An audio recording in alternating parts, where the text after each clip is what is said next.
আসসালামু আলাইকুম everyone, welcome to my channel রান্নাঘরেতে। আশা করি আপনারা সবাই অনেক ভালো আছেন। আজ আপনাদেরকে আমি দেখাবো কিভাবে মুরগির মাংস রান্না করতে হয়। তবে ভিডিওটি শুরু করার আগে প্লিজ আমার চ্যানেলটিকে সাবস্ক্রাইব করে পাশে থাকা বেল আইকনটি ক্লিক করবেন, যাতে আমার চ্যানেলের সব ভিডিও সবার আগে আপনার কাছে পৌঁছে যায়।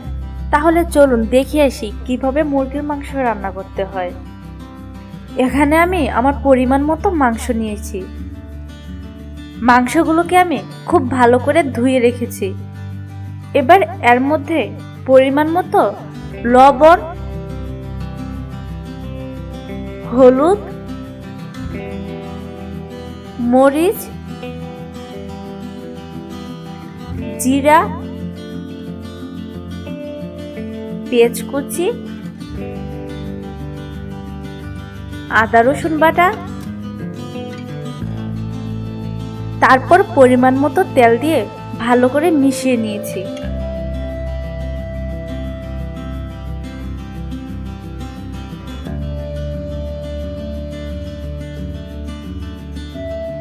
রান্না করার জন্য আমি একটি কড়াই নিয়েছি। কড়াইটা গরম হয়ে আসলে তার মধ্যে পরিমাণ মতো তেল দিতে হবে।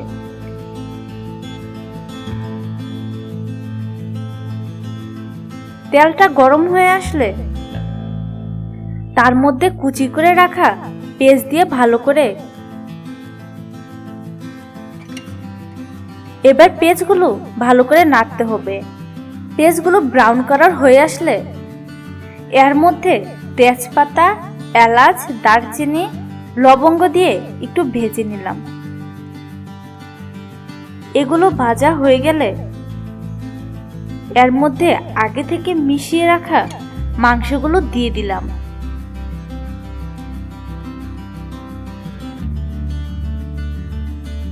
এবার আমি মাংসগুলোকে খুব ভালো করে তেলের মধ্যে ভেজে নিব। এখন মাংসগুলোকে একটু ঢেকে সিদ্ধ করে নিব। মাংসগুলোকে খুব ভালোভাবে কষিয়ে নিব।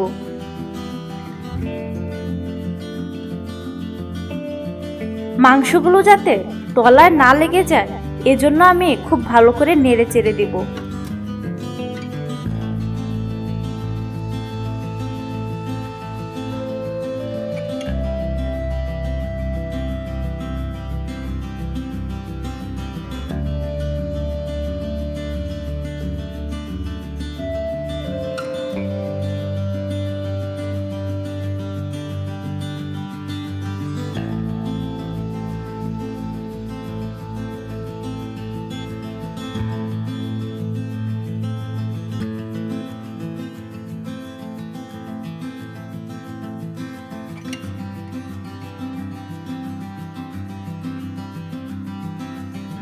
মাংসগুলো কষানো হয়ে গেলে এর মধ্যে আমি পরিমাণ মতো পানি দিয়ে দিব।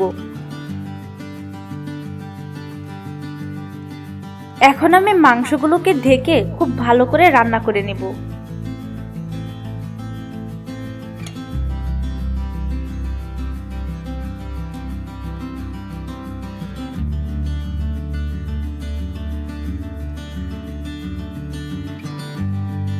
দেখুন আমার মাংসটা রান্না শেষ হয়ে গেল। কত অল্প সময়ে খুব সহজে তৈরি হয়ে গেল ঝাল মুরগির মাংস।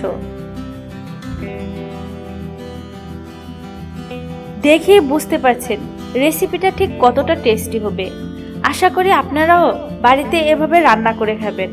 আশা করি আপনাদের কাছেও খুবই ভালো লাগবে।